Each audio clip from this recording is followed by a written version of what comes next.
Hello, welcome back to the YouTube channel of Bethel Evangelical Free Church. Hanley, I'm Pastor Gervais Chalmers. This is another Worcestershire church. This is the Church of St Mary, Abberley. Now, hopefully the previous video will have been of St Michael's, which is the ruined Norman church. This is the building that replaced it in 1852. It's, of course, a Victorian Gothic building with solid marble columns and all the features you expect in a Victorian building. It's bigger than the old church, and of course it's intended to be much more impressive. It's built by the Jones family, who owned Abberley Hall, which is now a prep school, and so some of the memorials will be found around this building. So let's have a look around.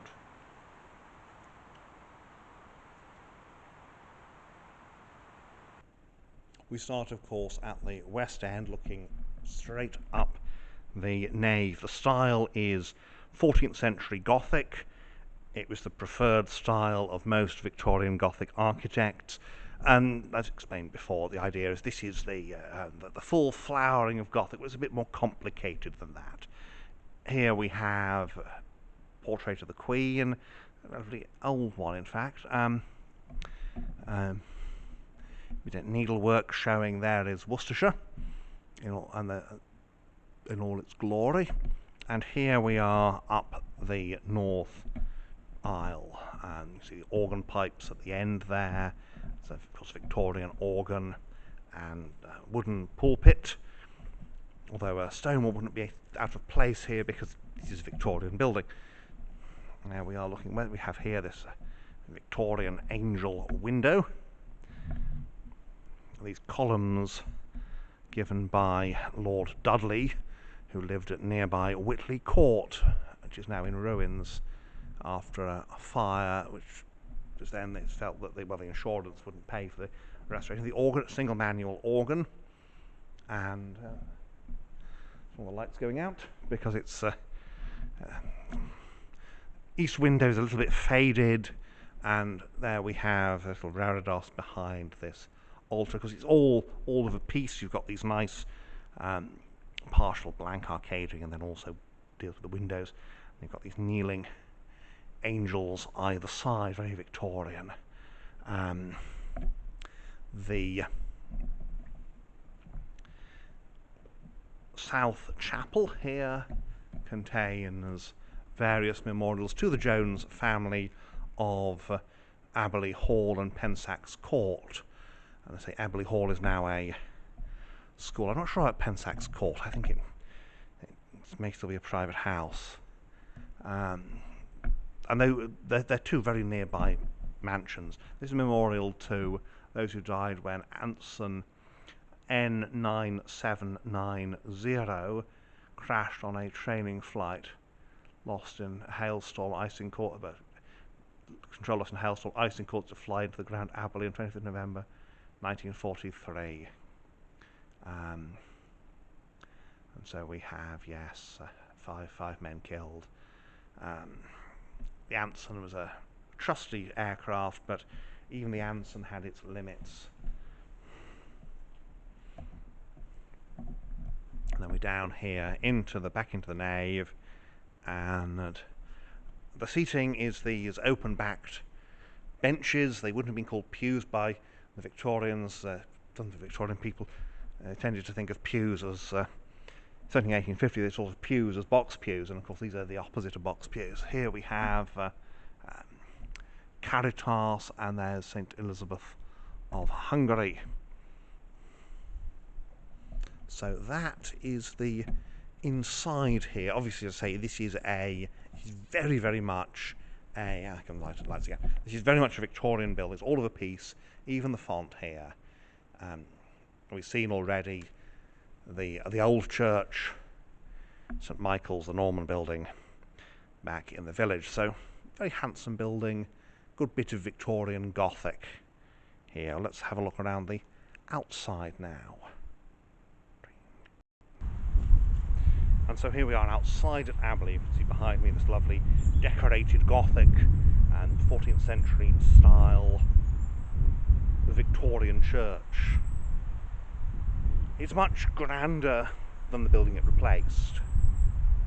It's also, in its own way, a bit less exciting, of course, because it is all of a piece, whereas Old St Michael's, like most historic churches, just kind of happened over the centuries that the people decided to add to it. But it was felt not to be economical to repair it, and so we have this. And it's a nice building, and of course, undoubtedly, it serves the parish very well, and one hopes it's not too big for their needs now. Let's have a look around the outside briefly, and then we'll head off to our next destination. And so we go up the hill. Obviously, all the burials here are new burials after the building of the church, because the old graveyard remained in use for some time. We have there the nice geometric tracery in the windows. You can see there's the chimney, carefully hidden, but not too hidden, because, you know, actually in the Middle Ages they did have chimneys. There's the spire. It's a brooch spire. Really, the 14th century didn't like brooch spires. They thought they looked a bit clumsy, but the Victorians loved them, and it's a matter of taste whether you think it's a bit clumsy or not. So we go round the outline. Here we have Jones Memorial, of course, nice pink granite with these grey granite shields for the members of the Jones family who were buried here. Not all the shields have been used, of course, because it would originally have been provided, the idea being this will do a certain number of generations. Now we have William Lewis of the Royal George, obviously the local publican. Day by day we all do miss him. Words would fail our loss to tell, but in heaven we hope to meet him. Happy there, with Christ to dwell. Because yes, you can be a Christian and own a pub. You've just got to run it in an ethical manner. There's a vestry, of course, here on the north side. Normal place for a vestry, north side vestry. And then next is the organ chamber. And this is an interesting feature. The little turret. The secondary turret. So you've got a tower and a turret. It's a very unusual arrangement, because normally you just have the one. See, the turret sadly is rather weathered at the top and it needs restoration work. So it's just about coming up to 12, that says, but that's wrong, because actually it's only 11:15 that the face on the north side has stopped. Not the clock, one of the faces has jammed. And you can see the corbel table there. So that is the outside here at the new church, St Mary's, here at Abberley. So here we are outside at Abberley. We haven't gone round the west end because it's difficult to photograph, and also there's people doing some gardening down there. I don't want to disturb them. Well, thank you for watching. As you can see, it's an interesting building, particularly the tower and the turret. You don't often see this sort of arrangement in the country church. Well, thank you for watching, and may God bless you and keep you until next time.